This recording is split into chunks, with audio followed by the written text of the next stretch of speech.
Hi, and welcome to the University of Washington demonstration sites at the UW Herring Center for Inclusion. My name is Rebecca Ray, and I'm an inclusion specialist on this project, and I will be introducing our guests today, who we're going to hear a bit about their journey, Gatewood Elementary School in Seattle Public Schools. Before we begin, we'd like to anchor us with a land acknowledgement. The University of Washington acknowledges that all of our lives and institutions exist on the lands and waters of the first people of Seattle, the Lushootseed-speaking peoples, the Duwamish, and Coast Salish peoples. We honor with gratitude the land itself and the many Indigenous people who still thrive in this place, alive and strong. We also want to start by giving some context for our partnership. The UW Herring Center is contracted by OSPI and is a member of the Inclusionary Practices Technical Assistance Network, the IPTN. The IPTN is an intentional collective of technical assistance and support providers working together in partnership with OSPI and WestEd to increase inclusionary practices across Washington State. The IPTN envisions a future where every student in Washington State has improved access to rigorous and standards-based instruction and improved post-secondary outcomes based on individual strengths, preferences, goals, and needs. Since its launch in 2019, the IPTN works to disrupt segregated systems and reduce exclusionary practices across Washington State schools. Its focus is on addressing inequities to improve outcomes for students with intellectual and developmental disabilities and Black students eligible for special education services. State data continue to reveal inequities, with these students disproportionately excluded from inclusive settings. The demonstration sites at the UW Herring Center for Inclusion continue to focus on highlighting inclusionary practices through partnership with districts and featured schools that have graciously agreed to share their journeys and invite visitors for transformational visit experiences. Although all of our demonstration site partners feature inclusionary practices, we now have two categories of demo sites. The first is a continuation of the inclusionary practices, or IP, demo sites, which you can see is housed across 10 districts, and we have 11 sites. And in the spring of 2024, we were pleased to welcome 6 more districts with 10 additional sites, highlighting practices to reduce restraint and eliminate isolation, or the RREI demo sites. We want to emphasize that each demonstration site is on their own journey. High leverage moves are going to align to individual school culture and district and school priorities. And for schools to have lasting impacts, it's so important for district scale to support sustainability. So now I'd like to pass over the mic to the principal, Kina Hogue from Gatewood Elementary. Thank you, Rebecca. My name again is Kina Hogue, and I am the principal here at Gatewood Elementary School in Seattle Public Schools. Gatewood is located in West Seattle and is a school that is really fortunate to be a recipient of the OSPI grant, specifically around reducing restraint and eliminating isolation. You can see on this slide, there's a link to more information from the IPP demo website. And today, as I share with you a little bit more about where we are, I want to highlight to you some of the specific inclusionary practices that we are trying to focus on here at Gatewood, and also would like to share with you our journey of inclusionary practices since I've been the principal here at Gatewood. This is my 8th school year here at our school. So I'll talk a little bit about our professional learning, sensory tools and flexible seating that is accessible to all of our students, and our inclusionary steering committee as the key inclusionary practices that we've been focusing on during this time. But before I get started, I want to tell you just a little bit about the students and community that we serve here in Gatewood. Like I mentioned, our school is based in West Seattle and is in Seattle Public Schools. We have just over 400 students at our school. And while our school is predominantly a dominant culture school, we do serve a diverse population of student needs, including students who are multilingual, students who receive special education services, and students who qualify for McKinney-Vento services. At Gatewood, we have 2 special education pathways. The first is called an extended resource pathway, and that pathway is staffed with 1 certificated teacher, 3 pathway instructional aides, and 2 one-on-one instructional aides. And that pathway currently has 11 students enrolled in it. Our second pathway of special education service is called Resource Pathway. And in that pathway, we have about 28 students receiving services. We have 1.5 FTE of certificated teachers. And also we have instructional aides, both a pathway instructional aide, as well as 2 one-on-one instructional aides. Part of our program here at Gatewood also uses our LAP funding to provide reading intervention through a 0.4 FTE reading interventionist for our children. So I want to just jump right into the inclusionary practices that we have been focusing on. And the first one being probably the largest one, which has been really around professional learning for everyone here at Gatewood. So all of our certificated staff, all of our classified staff, even our SAOP staff have been included in the professional learning to help us not only to develop, just common language, common mindsets and beliefs around creating inclusionary practices, but also to develop skill sets, the real skill sets it takes for all of us to create both inclusive classrooms and instruction, but also just inclusive relationships and inclusive environments at our school. So over the past 2 years, we've been focused on really 4 key areas of professional learning for our staff. The first is really around universal design for learning. And for us here at Gatewood, that means we are focused on what does it mean to have clear daily objectives for students, clear state standards that we are working for all of our students, so firm goals, and how do we create multiple pathways towards those goals for all of our students. We've also been working on creating a culture that is built on restorative practices. For us here at Gatewood, that has been primarily focused on what we consider tier 1 restorative practices, really proactive piece where we are focused on things like having daily classroom circles where students are learning how to communicate with each other, learning how to listen with each other, not only when there are challenges or when problems come up, but actually every single day in our classrooms. This year, we've taken on 2 additional streams of learning, the first being all around co-teaching. Right now at Gatewood, our teachers are involved in doing release days where they're learning really the basic information about what co-teaching is, why it could be helpful for our students, why it could be helpful for each other as the teachers at our school, and also how to make it happen. Next up, what we're planning to think about is like the logistics of co-teaching and what would it take for us at Gatewood to make sure that we have co-teaching opportunities built into our master schedule with the staffing allocation that we have.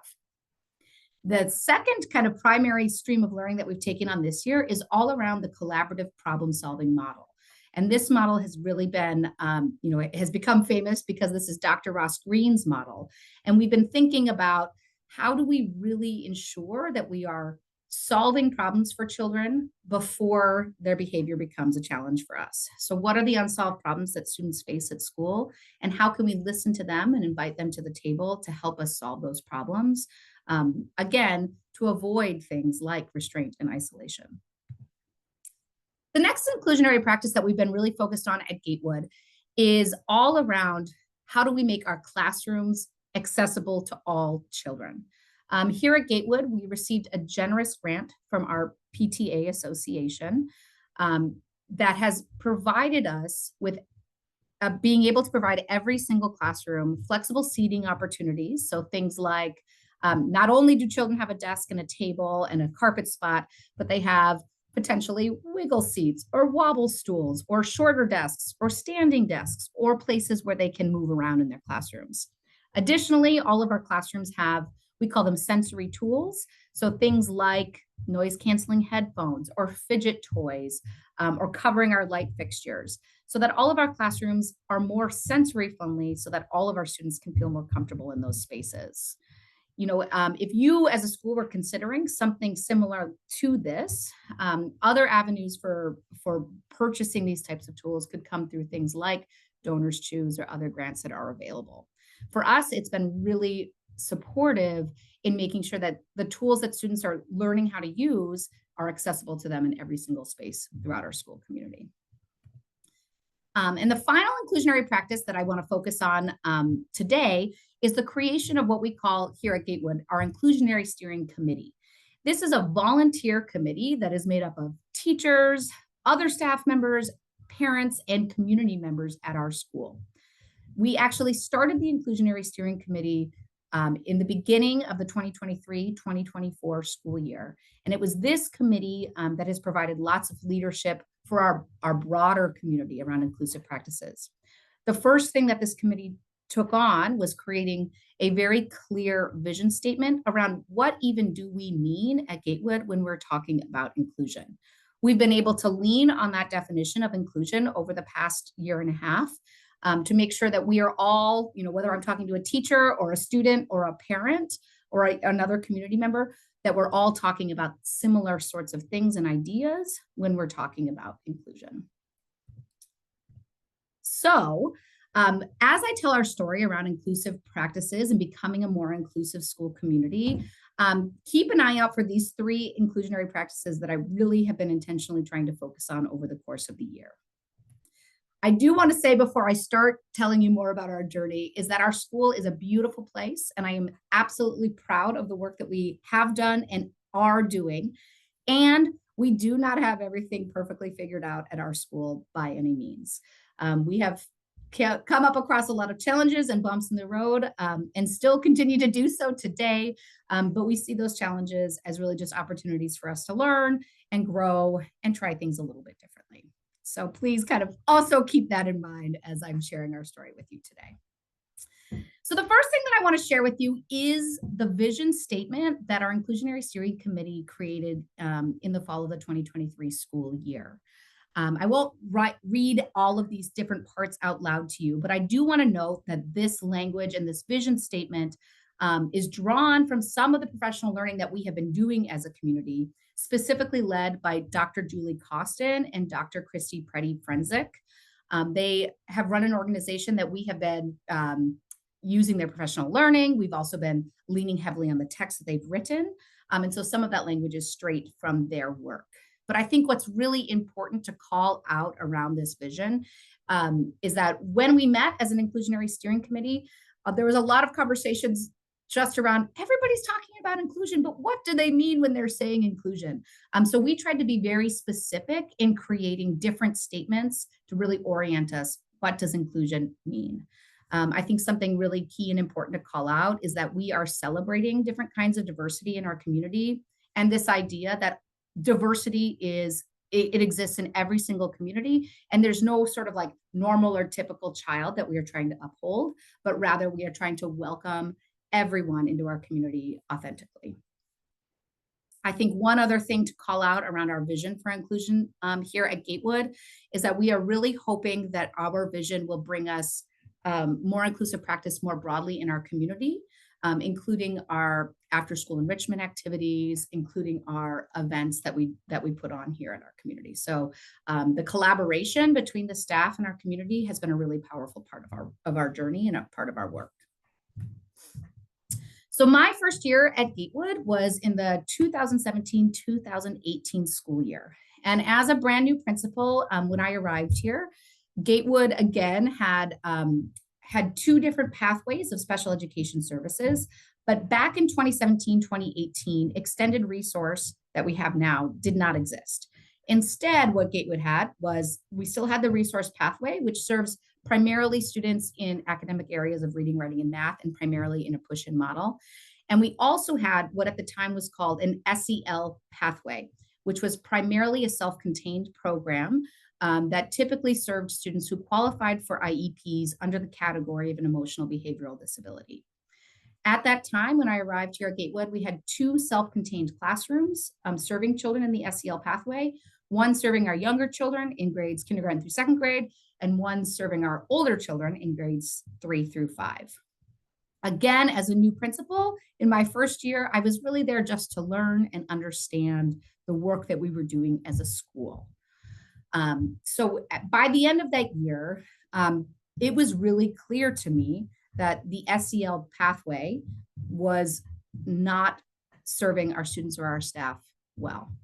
There were big data points, indications that things weren't going well, including we were using restraint in both our K2 and our 3-5 classroom. Our students in those programs were not achieving at the rate that their peers were achieving. And in that year, nearly all of our teaching staff, certificated and classified, left the school. I think it's also important to note that another data point with our SEL classrooms was that our students in the SEL classrooms were disproportionately Black or Brown students as compared to the rest of our student body. So I knew over that summer that we needed to make a change, that the SEL pathway, the SEL classrooms were not serving our community in the way that we wanted it to be served. Again, I'm a new principal, kind of new to the community, new to the school. So my gut intuition was, okay, maybe we aren't doing this right. Maybe there's a better way to serve these SEL classrooms, to make these self-contained classrooms better, to make them more peaceful, to make them more focused on academics, etc. At that time, Seattle Public Schools had published what they called the SEL Guidebook, which was essentially, it created more structure around what the goals and services of the SEL program could and should look like in Seattle Public Schools. They also created what was called the Behavior and Autism Intervention Team, or BAIT team, which was a team of people that worked at the district office who really specialized in supporting students with challenging behavior at school. So we brought them into Gatewood as well. So we had more, we had more of a vision of what it could and should look like. We had more support from the district office. In the middle of that year, because of just declining enrollment, the two different self-contained classrooms actually were combined into one. So in the middle of that year, 2018, 2019, we ended up having one self-contained classroom serving students kindergarten through 5th grade. So as you can imagine, that was challenging for pretty intuitive reasons.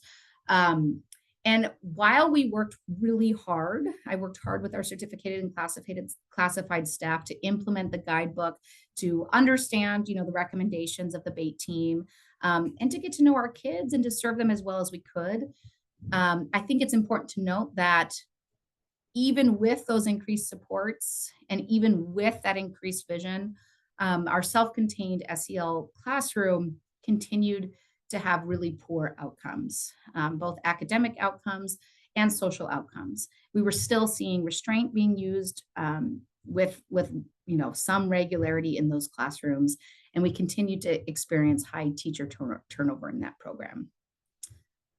So as I move on, after my second year as being principal here, started to sort of have this, again, sort of an intuition, right? That these self-contained classrooms were making it actually harder for our children who were in those classrooms to be connected, to be engaged, and to receive grade level instruction. Now, as you all know, in the 2019-2020 school year, we had the pandemic, which really turned everything on its head. It was a really, really hard year for obvious reasons again, but there was a really strange and unexpected outcome for the children that were in that SEL pathway for us here at Gatewood. What we noticed during the closure and during virtual learning was that our children who were, previously in a self-contained classroom were now accessing online learning and being much more successful than they were in our self-contained classrooms. Children were logging in with their homeroom teachers, receiving the same virtual instruction that the other children in their grade levels were receiving. And, as you can imagine, we weren't experiencing restraint, and overall children were feeling more at ease and were feeling more comfortable in their home settings than they were in our classroom setting. So that was another, I would say, sort of aha moment for me as a principal, in that sort of adding on to this idea that maybe these self-contained classrooms aren't working for us. So as we moved out of the virtual learning and into sort of like, what does it look like to return to school for all of us? Seattle Public Schools also had made a large change in their special education pathway services. So coming back into the 2022-2023 school year, Seattle Public Schools made an announcement that no schools in Seattle Public Schools would have self-contained SEL classrooms anymore. That is the year when the Extended Resource Program was created, was born. So we knew, I knew at that time that this was going to be a major shift for us as a school. Gatewood has had a history of serving students in the SEL pathway in self-contained classrooms for years before even I had arrived. So I knew that we needed to be very intentional around preparing not only our students in the pathway and their families, not only their teachers who were their case managers and who served in those self-contained classrooms, but also our general education teachers as well. So it was that year when I sort of doubled down and said, hey guys, we have to prepare for this major change by initiating some of the professional learning that I had mentioned previously. It was in this school year when we engaged in the sort of Universal Design for Learning 101 and the restorative practices. So how do we make it so that our general education classrooms instruction is accessible to the children who were previously in these self-contained classrooms? So that year was really focused on sort of learning and understanding what this shift was going to look like. As you can imagine, our staff, who was really used to doing things in one way, did have concerns around the closure of our self-contained classrooms. Concerns just around, do we have the skills? Do we have the support to have the students who are in this pathway in our general education classrooms? And that's, it was both a mindset piece and also the skill set piece. That's really what sort of, continued for me to think about, like, what are other professional learning opportunities that I can put in place for our teachers so they feel comfortable, so they feel confident in leading their classrooms. Another big thing in that year was making sure that we were hiring for our brand new extended resource program, a team of educators that was really committed to inclusionary practices, committed to leadership around creating inclusive practices within our school. So I would say really officially in the 2023 school year, so last year is when we really, as a whole entire school community, have taken on inclusionary practices as our main goal. So in 2023, 2024 is when we launched our extended resource program or pathway here at Gatewood. And that means that we closed our self-contained classrooms. So at Gatewood, we no longer have students who are assigned specifically to a special education homeroom. Rather, all students are assigned to their general education homeroom and receive supports either through push-in supports, supporting them inside of their classroom, or through pull-out supports. This is also the year that we kicked off our inclusionary steering committee, which I had highlighted previously. I want to call out how important it has been to have parents and community members as a part of this leadership program, this leadership team, not only in just setting and stating a very, very clear vision for us as a community, but also bringing in other ideas and progress monitoring towards our goals and just developing, quite frankly, the courage and the will to continue to do this work, even when it's hard. Again, I mentioned that one of the practices that we put in place this year was around the physical spaces in our classrooms. Before we received the grant from our PTA to create flexible seating and sensory tools in our classrooms looked really very, very traditional, very similar to the types of classroom that I went to when I was a little girl. But now when you come to Gatewood, you'll see there's much more flexibility within the physical space of our classrooms. This is also when we kicked off our big year of professional learning. So we did it not only the previous year, we kind of kicked off our UDL and restorative practice work, but last year we actually engaged for a year-long course for both of those topics with an organization called the Novak Group that partners with Seattle Public Schools. So last year, actually there was an additional piece of professional learning that I want to call out from last year that was really important to us, which was really around supporting our paraprofessionals. In previous years, our paraprofessionals primarily worked, again, in that self-contained setting. And so their role was changing pretty dramatically in that we were asking our paraprofessionals and instructional aides now to move more into our general education classrooms. So with that shift, we also provided them with some professional learning, again, from Dr. Julie Costin and Dr. Christy Preddy-Frenzek, specifically around what does the role of a paraprofessional or an instructional aide, what does that look like when you're supporting inside of a general education classroom? So last year was a big year for us and a big lift, some major changes, lots of professional learning, lots of collaboration. And we ended the year feeling really proud of our work. Our students who were, previously in that SEL pathway, currently called the Extended Resource Pathway, made significantly more academic gains last year. We reduced the number of episodes of restraint that we had at our school, and we retained our entire special education staff going into the next classroom. So we were really able to build upon that professional learning and that professional collaboration in a way we hadn't been able to do in previous years. So that brings us to this year. We were very, very fortunate to be one of the schools that received the grant from OSPI. And because of that, we are this year able to really continue our journey focused specifically on new inclusionary practices. So this year, to go into a little bit more detail, we have 2 streams of professional learning going on. The first stream is all around the idea of co-teaching as a practice to support our work around inclusionary practices. For me, this is a really natural next step. As we've been thinking and learning about universal design for learning, I think the big takeaway from our staff is like, this is really great. This makes tons of sense, perfect sense. And it's a lot. It's a lot to ask one teacher to do. And so my hope and my goal is that we can provide more opportunities for teachers at Gatewood to work together every day in their classrooms to make sure that the instruction that's being delivered to all of the children in the classroom is accessible. So we have been, again, leaning on the text that's pictured here, 30 days to the co-taught classroom, and there's also virtual professional learning that goes alongside that.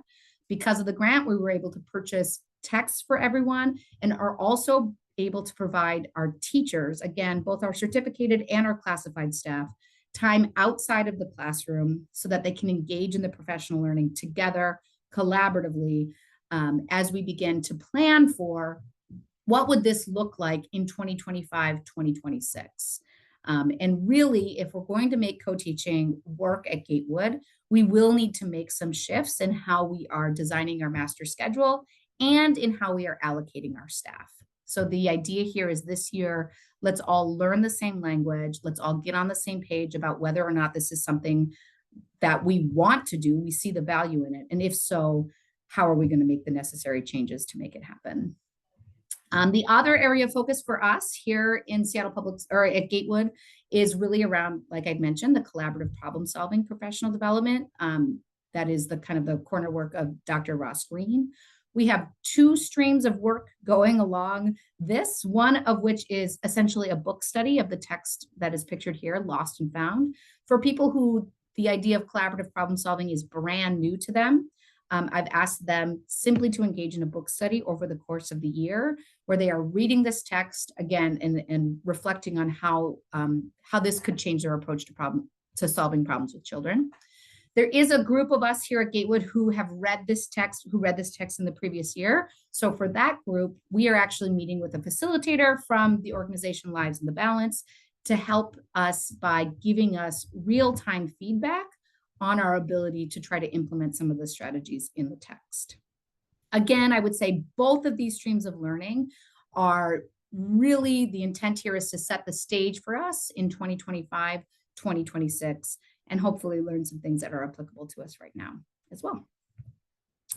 So my key takeaways and reflections as you sort of hear the whole journey of my time here at Gatewood are here below. I think, it goes without saying that when you're engaging in this work around inclusionary practices and you're asking people to change the systems, change the structures, change their daily practices, the most important thing to start with is really mindset and beliefs. And that includes me as a school leader. You heard in my journey that there were several years where we had self-contained classrooms. And as a new principal, as a new community member at that time, I didn't have the courage that I really needed to try to change and disrupt that system. That brings me to my second key reflection and takeaway, which is the importance of knowing that nobody is alone in this work and the importance of leaning on not only the skills and practices of your teaching community, but also leaning on the skills and practices of your parent community and of your broader community as well. For me, having an inclusionary steering committee to say, this is the work that is most important to us and to set goals around that work and progress monitor it has really given me a lot of the courage and strength that you need while you're doing some of this work in re-visioning what schools could look like. That being said, mindset and beliefs is actually not enough.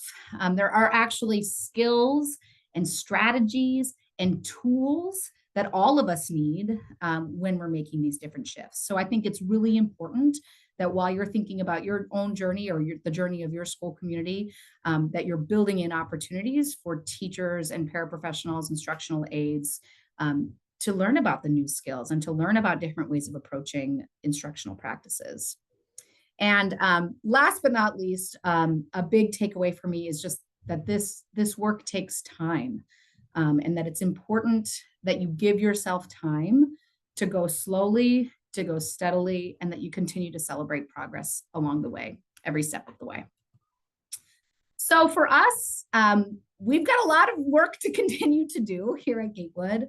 I am really, like I said at the top of this recording, I'm really, really proud just that we are taking this work on. I think by saying that we are focused on inclusionary practices and that this is a key value and something that's very important to our community is key.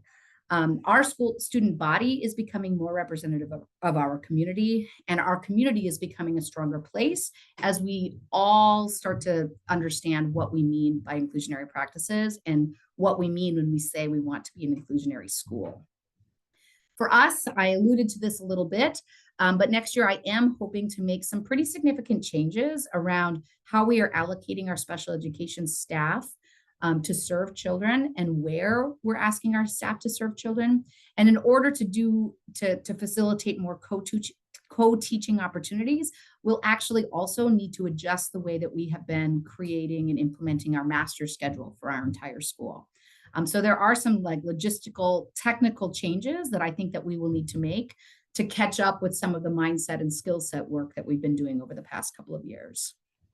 And for us, you know, Gatewood is a school of 100 schools plus within Seattle Public Schools doing this work. Seattle Public Schools has said multiple times in multiple ways, in multiple different avenues, that inclusionary practices is important to them as well. So we are, I would say, the work that Gatewood is doing right now is absolutely in alignment with the work that Seattle Public Schools is doing as a district. Now, we are all in sort of different places on that journey, but I, again, continue to collaborate with our partners at the district office who I know share the same mindset and beliefs as we do here at Gatewood. So that's really the end of our journey, the end of the stories that I wanted to highlight. But I do want to share that I am always happy to talk more, especially with people who are interested in this work, because it's something that I'm personally really passionate about. And I really believe the more that we are connecting, the more that we are collaborating, the farther we'll get all together. So hopefully you can see it okay, but my email address is kkhogg@seattleschools.org. Please don't hesitate to reach out at any time. Huge thank you, Kina, for so clearly and articulately sharing the journey that you've been on. I know many folks are going to be able to take away really tangible sort of nuggets for next steps. So appreciate you, and thank you to all the Gatewood staff that have made this possible. Absolutely. Thank you so much. Thank you for inviting us to be a part of this work. Yes, and to learn more about Gatewood and the Inclusionary Practices Project, Demo Site's website, please see the links on the final slide to learn more. Thanks.